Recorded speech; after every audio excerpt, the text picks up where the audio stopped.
Onde entrar? Para aqui, para este lado. Olha, vai soltar meu. Mas é mesmo assim. Isso é a viagem do ano.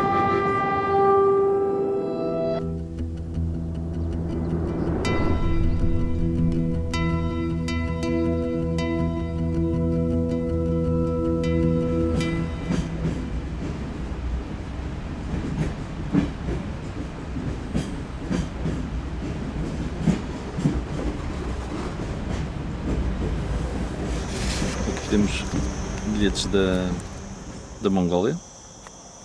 Estes são de Ulaanbaatar para Pequim. Bilhetes na China.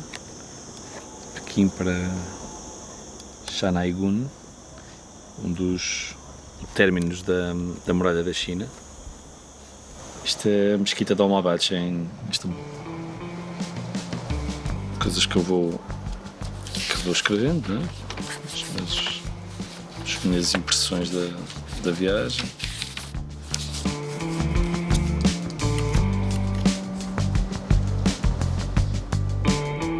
O que para o comum dos mortais é apenas um fragmento do imaginário, para Mateus Brandão são memórias criadas ao embalo de longas viagens. Em 2012, o português tomou uma decisão que havia de lhe mudar o destino por completo: fazer a viagem de uma vida e percorrer 25 mil quilómetros de comboio.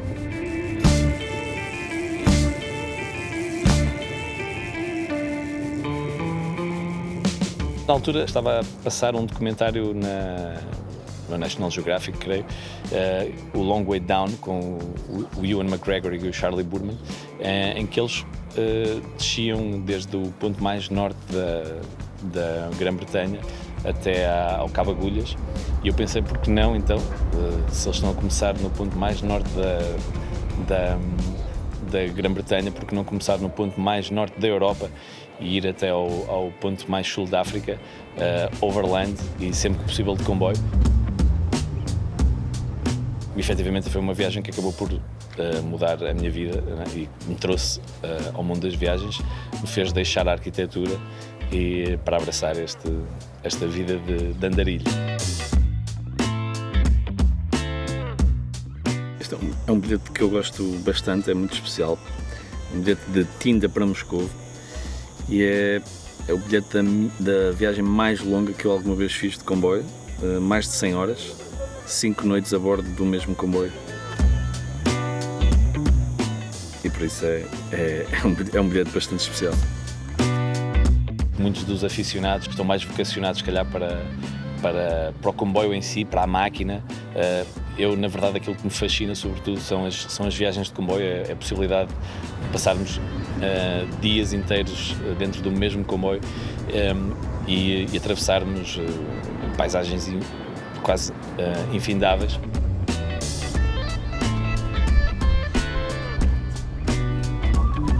Costumo dizer sempre que as viagens são 90%, ou mais talvez, as pessoas, ou seja, aquelas que nos acompanham e aquelas que vamos conhecendo e vamos encontrando pelo caminho.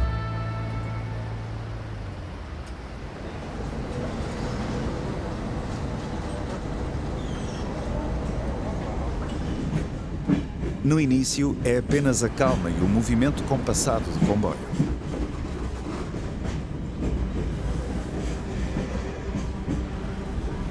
Mas num segundo, a cadência transforma-se.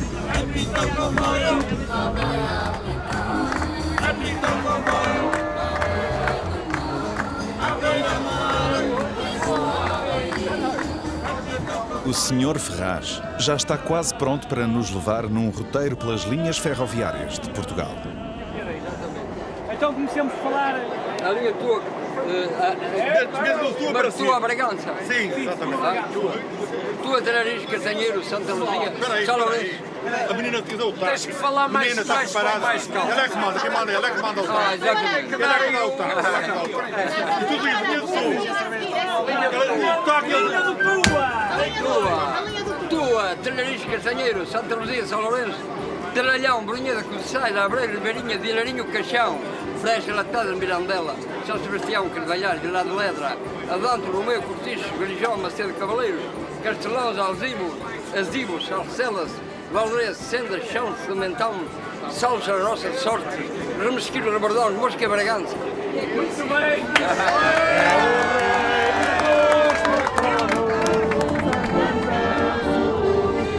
Qualquer semelhança entre este passeio dos amigos dos caminhos de ferro com um bar ou discoteca é pura coincidência e manifestamente exagerada. E a justificação é simples. Nenhuma discoteca em Portugal alguma vez circulou sobre carris durante 14 horas seguidas. Para nós este passeio é único porque ao fim de vários anos em que tivemos as nossas possibilidades de viagem um bocadinho mais limitadas, e não apenas por Covid, também pela crise ferroviária pelo que o país passou, nós pudemos finalmente realizar uma viagem de grande dimensão, como algumas que já realizámos no passado, e aproveitámos também o facto de, pela primeira vez em muitos anos, conseguirmos viajar entre a Covilhã e a Guarda, que foi uma linha que esteve encerrada durante mais de 10 anos.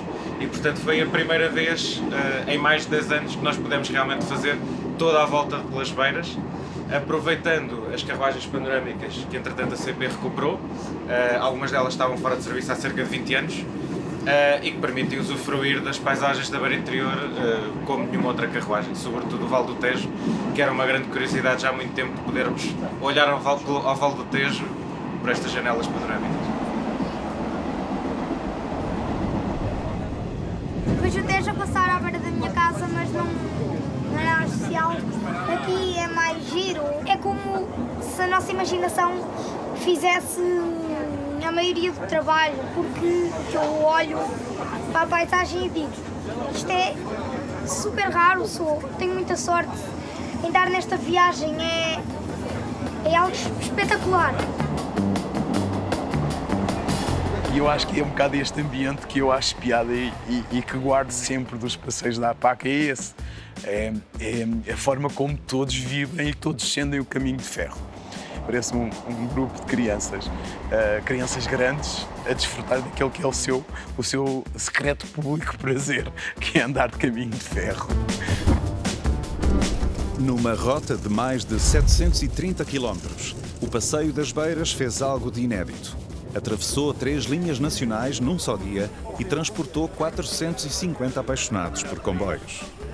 Nós tínhamos previsto 3 semanas de inscrições e acabámos por encerrá-las ao fim de 4 dias, com o triplo das pessoas, portanto, a termos que voltar à CP e pedir mais carruagens, de um comboio com maior capacidade, etc. Portanto, pulverizarmos todos os recordes, acho eu. A grande pergunta é porque é que não há turismo ferroviário em Portugal? Temos linhas fabulosas, temos comboios fabulosos, temos um país que permite ser visitado através da ferrovia em 3, 4 dias. Porque é que não há turismo ferroviário em Portugal?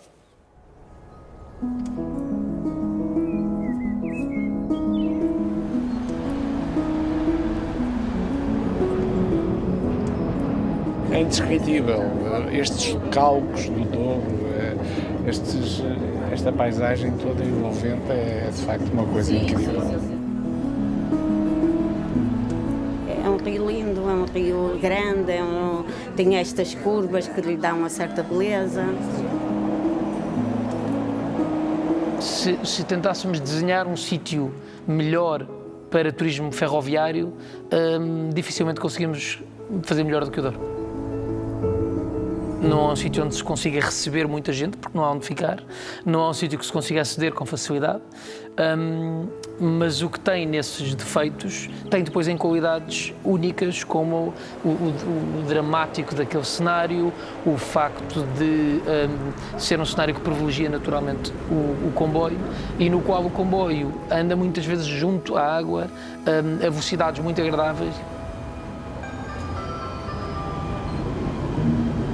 Todos os anos, no premente despontar da primavera, uma árvore chama ao Douro milhares de curiosos.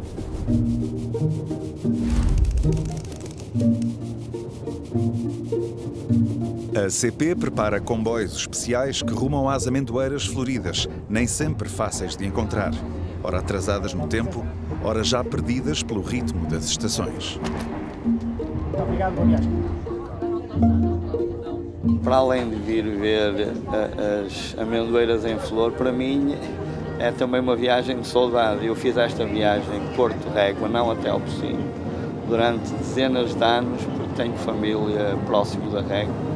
Infância, adolescência, e até aos 25, 30 anos, viajava regularmente e sei que é uma viagem lindíssima. Eu lembro-me do Rio, muito antes dele ser tão grande, parecer um mar. Ainda me lembro dele lá no fundo, amarelo. Isso é a primeira viagem que faço, há 40 anos que não vinha para aqui. Quando eu penso em carros ou quando eu penso em aviões, eu penso no limite em chegar em sítios, ou em velocidade, ou em corridas. Quando eu penso em comboios, eu penso em cinema, eu penso em Agatha Christie, eu penso em Poirot, eu penso em uma data de coisas, em brincar com comboios quando somos pequenos. Portanto, os comboios são memória, e como qualquer coisa que é memória, ativa-nos centros de dopamina riquíssimos.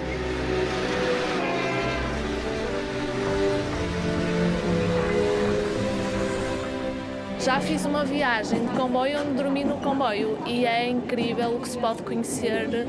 Foi na Ásia. Primeiro adormecer no comboio é extremamente agradável porque isto embala imenso. E depois se conhece imensas pessoas, as pessoas trocam comida, trocam conhecimentos, é muito engraçado. Quando casei fiquei a viver em Hermesinde e foi onde meus filhos nasceram e foram criados, né, até saírem dali. E antigamente os comboios eram precisamente estes. Então as pessoas, quando chegavam a Hermesinde e a Valongo, era a tradição da rigueifa. As pessoas pegavam o dinheiro na mão, mas já sabiam quanto é que custava a rigueifa e vinham às janelas e uma para aqui, duas para aqui. E as pessoas compravam a rigueifa precisamente nas estações. Ainda dentro do comboio? Ainda dentro do comboio, não saíam dentro do comboio. Às vezes quando o comboio estava em andamento e as pessoas vinham a correr para lhe entregar a rigueifa.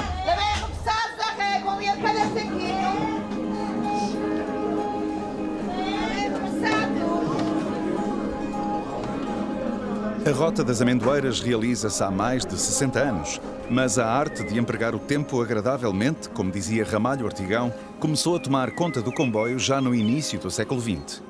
O passageiro torna-se num viajante de lazer e, através do comboio, descobre um país que anos antes parecia tão longínquo.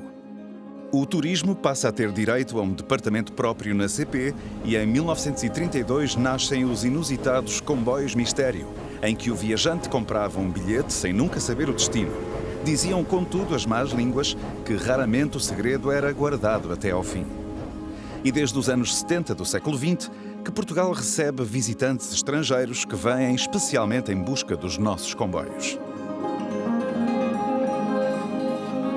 São fretados comboios especiais em que um conjunto de ingleses vem exclusivamente para vir andar de comboio em Portugal, normalmente com material escolhido por eles, aquilo que nós chamamos de material de tração de comitivas e material rebocado, obviamente.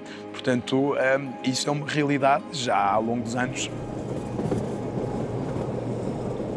O chocalhar do comboio, o som do comboio, a luz a passar lá fora, tudo isto são memórias que nos remetem à nossa infância, aos filmes que nós víamos, são coisas que não são replicáveis e que vão sempre ter valor.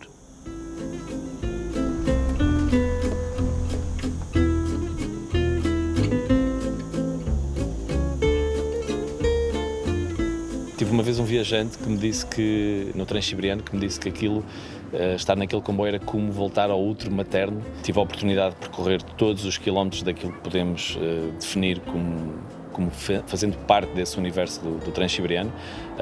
As 3 ligações, ou as 2 ligações a Pequim, mais a ligação a Vladivostok e ainda a linha Baikal-Amur, que passa a norte do Lago Baikal. A minha viagem mais longa de sempre, 5 dias a bordo do mesmo comboio, desde Tinda a Moscovo, nos confins da Sibéria. Isso é claramente marcante.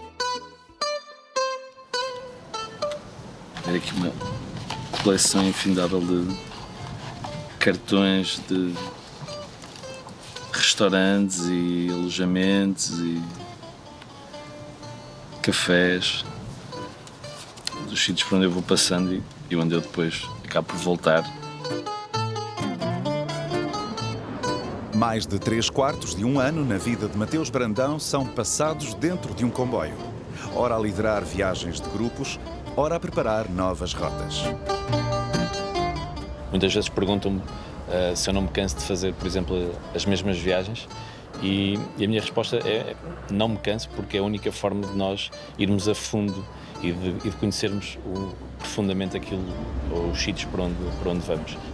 A Rússia é um país incrível para se viajar de comboio, devo dizer.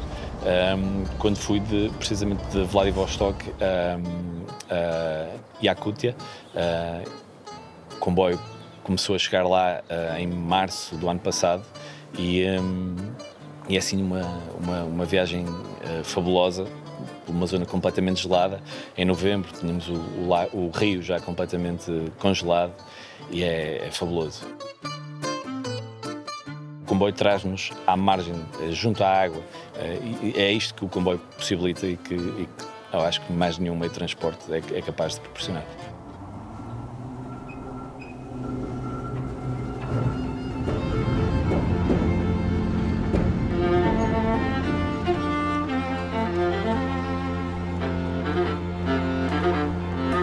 Se me perguntasse porque é que devemos ir ao Museu Nacional Ferroviário, eu era capaz de sublinhar 2 ou 3 coisas. Primeiro, com uma visita de 2 horas, tem, através da ferrovia, a história de Portugal. Por outro lado, ainda, eu gostava de sublinhar o aspecto emocional. É que não há ninguém que visite este museu que não tenha histórias para contar. 4 hectares do complexo ferroviário do entroncamento guardam hoje mais de 160 anos de história ferroviária. Uma espécie de caixa forte aberta ao público, com mais de 36 mil objetos, dos esmagadores gigantes de ferro à mais pequena relíquia. Temos aqui uma peça que faz parte do imaginário de praticamente todos os portugueses, que são os bilhetes de cartão. Estes bilhetes de cartão têm várias particularidades, por exemplo, já tinha a origem e o destino, já tinha o preço e a classe. Estes bilhetes foram criados em meados do século XIX, em Inglaterra, por Thomas Edmondson, tem mesmo o nome de bilhetes Edmondson. Depois de serem adquiridos na bilheteira, eram colocados dentro das marcadeiras e a marcadeira o que fazia era marcar a data, trincava, digamos assim, a data no bilhete e depois, o bilhete estando validado, as pessoas já podiam embarcar no comboio e então viria o revisor e validava, então ou picava o bilhete, como se costuma dizer. O comboio real, por exemplo, é uma joia única no mundo, porque somos o único país que tem um comboio real completo. Normalmente o que é que se faziam? As famílias reinantes tinham carruagens essas que eram acopladas aos comboios. Nós, enfim, um país rico, estamos a falar no século XIX, na primeira metade do século XIX, obviamente, o que é que nós temos? Nós temos um comboio completo, que fazia sobretudo a ligação na margem sul até Vila Viçosa, que era utilizado pela família real, e temos desde a locomotiva, o tandem, e temos 2 carruagens. Há mais, mas nós aqui temos 2 carruagens que estão incólumes, estão exatamente tal qual foram utilizadas.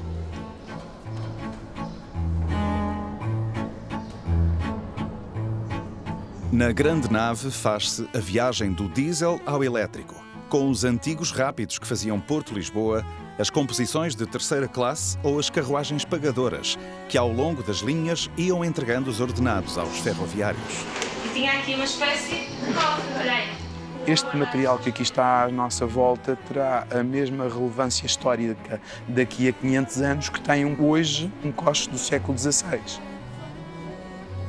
Temos aqui uma peça que eu pessoalmente acho uma peça muito especial, que é a Liliputiana. A Liliputiana foi o primeiro comboio a vapor que circulou em Portugal.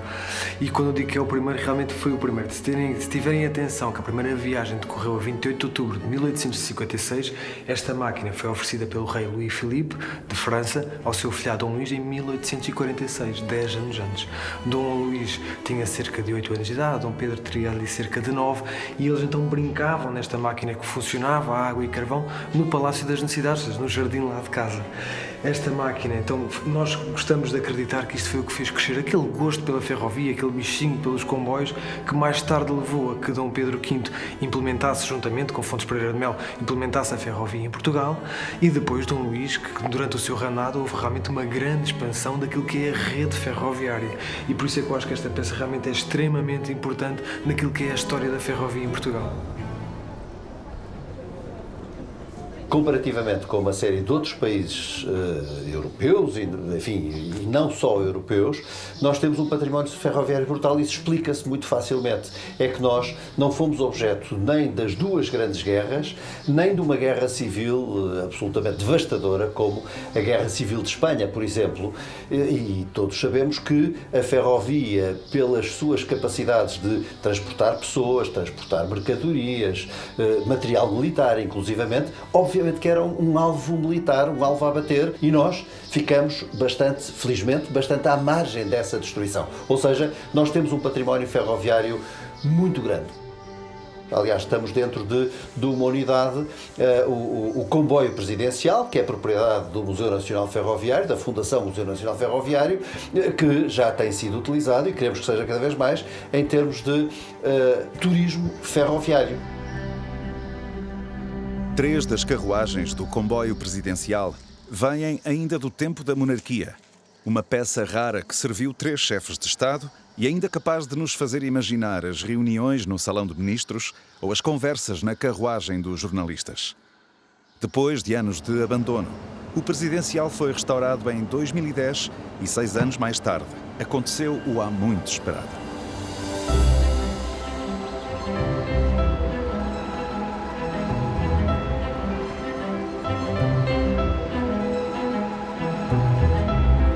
Estava à procura de um comboio para fazer um produto que não tinha nada a ver com este.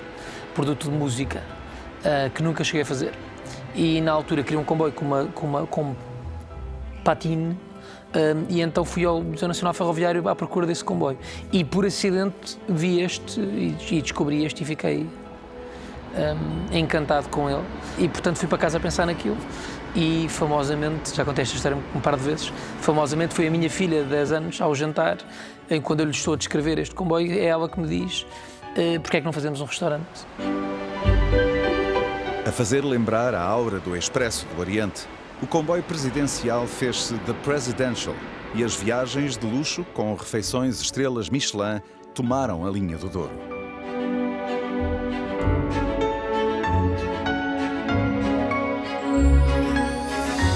Começou com 350 euros de preço, passou para 500, passou para 600, acabou em 750. E o que eu lhe posso dizer é, mesmo a 750, com 64 lugares, que é o que o comboio tem, os primeiros 45 lugares são para pagar custos ferroviários. E, portanto, o projeto basicamente tem que esgotar todos os dias para dar dinheiro. Ora, qualquer produto que tem que esgotar para ser viável, por definição, não é viável.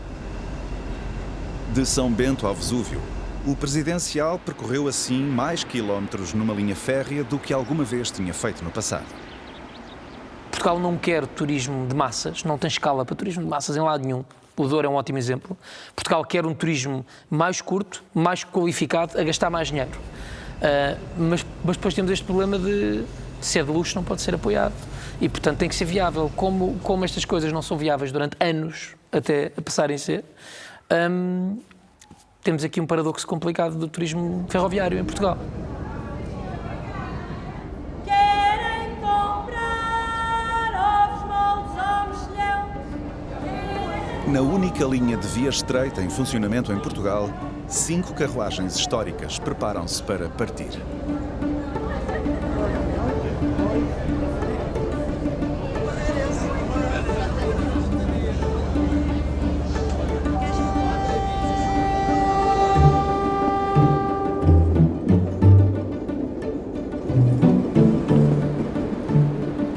Nos comboios de bancos de Sumapau, a viagem até Massinhata do Voga faz-se de janelas abertas e varandas escancaradas. Aqui o comboio é muito mais do que um meio para chegar a algum lado. Torna-se ele mesmo o destino. Vi a reportagem na televisão e lembro-me, em miúdo, ter andado neste comboio. Quando ia com os meus pais para Viseu, este comboio, nós apanhávamos em Santa Comba, fazíamos ali a mudança de comboio. Achei interessantíssimo e então vim de propósito de Sintra, onde moro, para viajar, fazer esta viagem.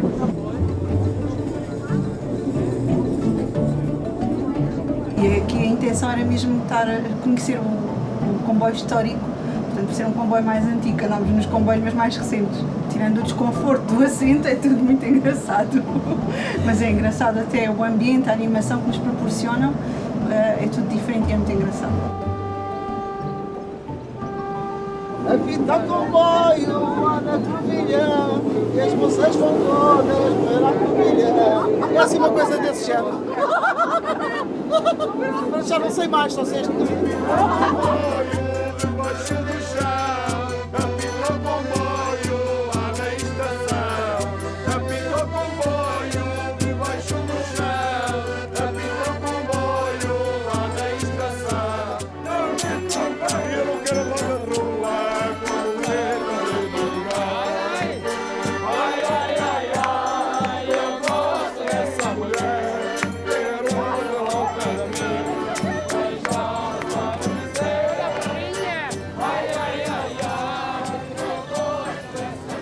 Na minha opinião, um bom produto de turismo ferroviário é, em primeiro lugar, um produto ferroviário. Não é uma maneira ferroviária de consumir outros produtos turísticos. E nesse aspecto, acho que, de facto, Portugal tem muito poucos. As Schindler, em Portugal desde 1948, são quase sempre as escolhidas para levar os entusiastas a descobrir o país de comboio, sobretudo o Douro. Mas a ferrovia podia mostrar-lhes muito mais. Posso-vos falar, por exemplo, do Algarve, no período do verão, onde tem um considerável número de turistas ingleses, indissociavelmente ligados também ao caminho de ferro, ou das planícies do Alentejo, que são também absolutamente magníficas. E há depois o Tejo, o grande rio internacional, esquecido ao longo dos anos pela oferta turística ferroviária, mas com um potencial único. As viagens de comboio junto à água são sempre especiais. E aqui a Beira Baixa, uma vez mais, é isso que tem de realmente diferenciador. Nós podemos vir do entroncamento, praticamente, ou da Barquinha, se quisermos, até Vila Velha de Ródão, sempre a acompanhar o Tejo, a apreciar o Castelo de Almorol, o Castelo de Belver, e tudo isso torna esta viagem bastante especial.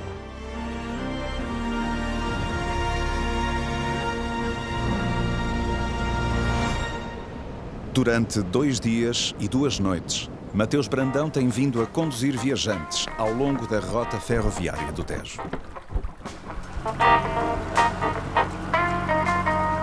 Nesta escapadinha da Beira Baixa, começámos no museu.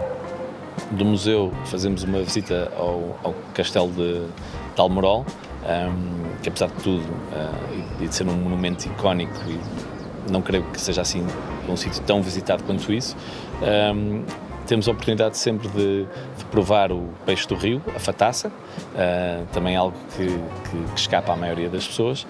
Depois vimos até Vila Velha, fazemos um passeio de barco pelas Portas de Ródão, uma das 7 maravilhas naturais de Portugal, e daqui então seguimos para Marvão, para a Train Spot Guest House, uma antiga estação ferroviária fronteiriça convertida em alojamento.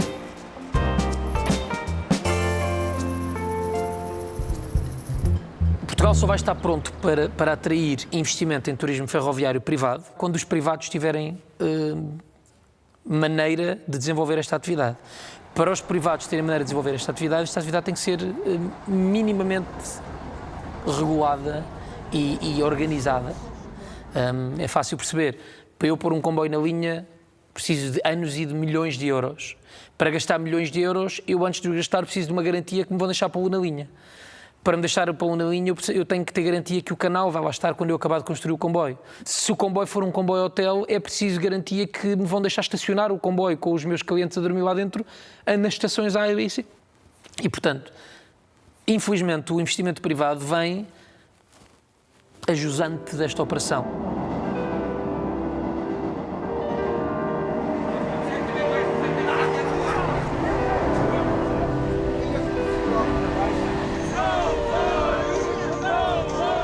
Eu sei as linhas todas do Minho Algarve, todas, César e Piedeiros. Aprendi todas. Que idade tinha quando aprendeu? Foi antes de ir para a oficina, eu teria os meus. Eu vim para aí com 16 talvez. 16, 17. Aos 16 aprendeu as linhas todas? Sim, 16, 17. Foi. E nunca mais se esqueceu? Não me esqueci. É verdade. Eu acho que o fascínio pelos caminhos de ferro passa um pouco pelo impacto que tem, e foi esse o meu caso, em criança ser confrontado com estes monstros de ferro que aqui estão. Estes adormecidos, mas os outros ao vivo e a trabalhar. E é uma das memórias mais antigas que eu tenho da minha infância de estar na estação de Vila Real de Santo António Guadiana, ao lado de uns monstros cor de laranja que tinham os motores que faziam um ruído impressionante. Hoje sei que era a locomotiva da série 1800 da CP, quer dizer, na altura, quando era miúdo, fazia ideia, sabia que era uma coisa grande, que fazia muito barulho, achava aquilo fascinante. Eu tenho uma carta escrita para ti, cara bonita, não tenho corda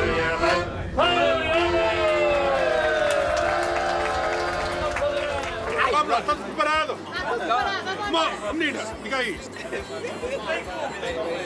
Diz aí a linha do Norte. Lisboa, P, Braço de Prata, Cabo Rudo, Lisboa. Agora não é Cabo Rudo, Lisboa. É Lisboa Oriente. Lisboa, P, Braço de Prata, Lisboa Oriente. Moscavide, Sacabém, Santaria, Povo, Alberto, Calhandra, Quinta Torre, Vila Franca de Cida, Castanheira do Rebatejo, Carregado, Vila Nova da Rainha, Azambuja, Reguengos, Santana, Cartacho, Val Santarém, Val Figueira, Matos, Miranda, Torres Novas, Entrocamento, Lamarosa, Paialvo, Fungalvaz, Fátima, César de Orém, Caixarias, Albergaria dos Doze, Líten, Lemoil, Pombal, Polariga, Simões, Soulo, Vila Nova de Antes, Alfarelos, Formoselha, Pereira do Campo, Amial, Vila Pouca do Campo, Cadeiro, Casares, Espadaneira, Bencalta, Coimbra, Edénia, Vila Forno, Souselas, Pampilhosa, Nialhada, Aguinho, Coriga, Bugufós, Parâmbulo, Beira do Bairro, Oiá, Quintal, Aldeiro, Cacia, Canela, Salveiro, Estarreira, Banca, Valga, Ovar, Cardalheiro de Maceda, Cortegaça e Moris, Paramos, Cebal, Espinho, Granja, Aguda, Miramar, Bracelos, Valadares, Madalena, Colimborões, Gaias, Torres, Campanhar.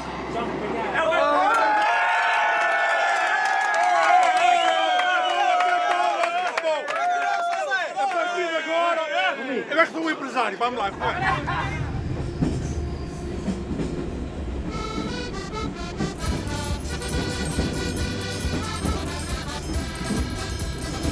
Eu nasci à sexta-feira